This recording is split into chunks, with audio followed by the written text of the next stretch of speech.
మనస్ఫూర్తిగా సార్తో నాకు లాభం జరగాలి, ఈ పని చేస్తే నేను కంటపడతా, దాని తదుపరి లాభం తీసుకోవాలని ఆలోచన చేయకుండా ఈరోజు నాన్నగారి ఆశయాలను ముందుకు తీసుకెళ్తా ఉన్న నేపథ్యంలో తోడ్పాటు చేయాలని ముందుకు వస్తా ఉన్న ప్రతి వ్యక్తికి నేను హృదయపూర్వకంగా కృతజ్ఞతలు తెలియజేస్తా ఉన్నా.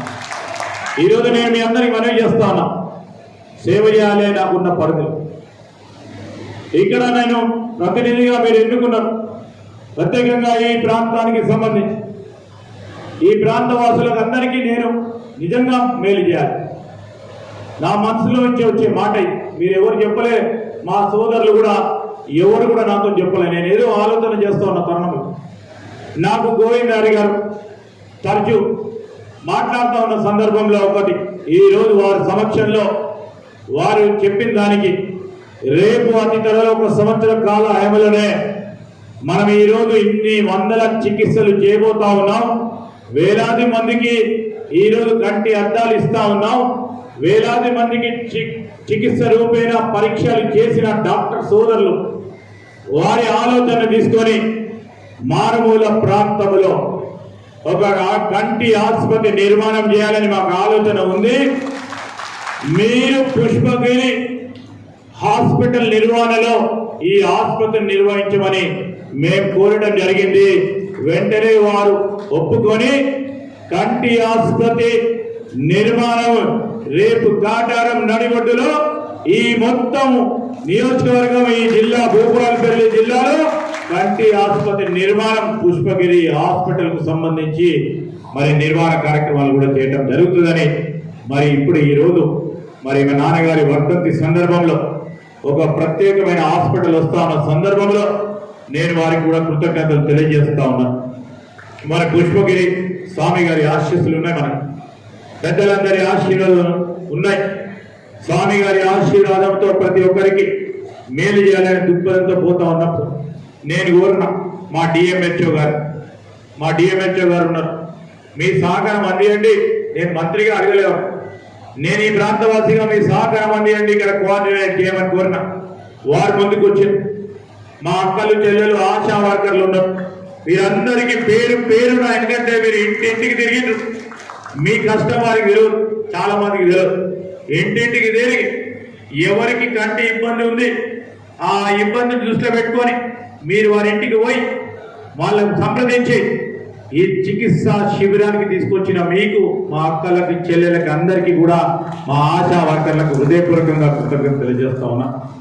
వైద్య సిబ్బంది మొత్తం యావత్ మెడికల్ డాక్టర్స్ ఈ ప్రాంతంలో ఉన్నవారు, ఇక్కడ ఉన్న మా మిత్రులు వ్యక్తిగతంగా పార్టీలో లేకుండా మేము సహకారం చేయాలని వారికి, అదేవిధంగా యువజన కాంగ్రెస్ NSCI మా మహిళా కాంగ్రెస్ సంబంధించిన సోదరిమల్లు, మా SC ST OBC వర్గాలకు సంబంధించిన మిత్రులు, ఈరోజు మా సీనియర్ నాయకత్వం కూడా ఈరోజు ప్రోత్సాహం చేసి ఇది విజయవంతం చేసినందుకు మీకు అందరికీ కూడా హృదయపూర్వకంగా కృతజ్ఞతలు తెలియజేస్తా ఉన్నా.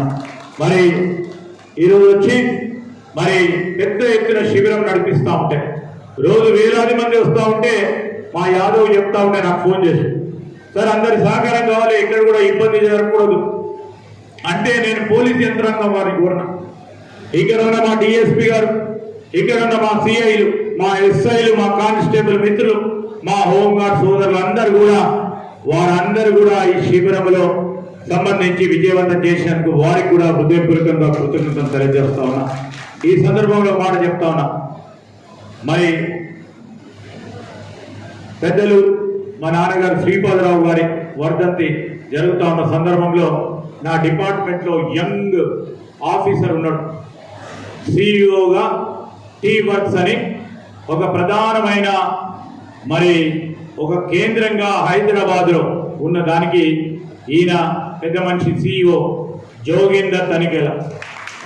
నేను ఇప్పుడే సంప్రదింపులు చేస్తా ఉన్నా, ఏం చేస్తావయ్యా మా కాటారం మండలమో, మాదేపూర్కో, మా ముత్తారంకో, మలార్ మండలంకో, మంత్రి నియోజకవర్గ కేంద్రంలో ఒక T-Works అనే సంస్థను, అక్కడ ప్రధానమైన సంస్థ ఉంటే గ్రామీణ ప్రాంతంలో, మారుమూల ప్రాంతంలో ఉండాలని మంత్రిలో ఒక కేంద్రాన్ని పెట్టడం జరిగింది. మానేరు అటువైపు ఉంది, అటు పెట్టినావు. ఇప్పుడు నా డిపార్ట్మెంట్ ఇక్కడేం పెడతామని ఇప్పుడే అడిగిన. మరి టీ వర్క్స్ కు సంబంధించి అతి త్వరలో ఇక్కడ మరి వ్యవసాయానికి సంబంధించి ఒక పరిశోధన కేంద్రాన్ని